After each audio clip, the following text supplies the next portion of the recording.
Hello guys, in this tutorial you will learn how you can enable the spell check for your diagrams and whiteboard presentations and documents on Lucidchart. So let us guide you through this. So guys, let's assume your diagram features a lot of text, like text boxes, shapes, containers and so on and so forth. You can enable the spell check for the entire document by right-clicking anywhere where is some space, like here on your canvas. Click into document settings.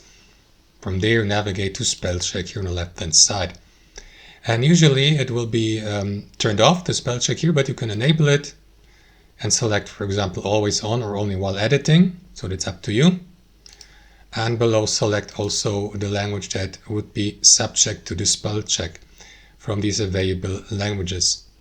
From as you can see, they feature these here, so I will leave it at English, or can go with English UK, for example. And that's basically it, guys. Thanks for watching, and I'll see you next time.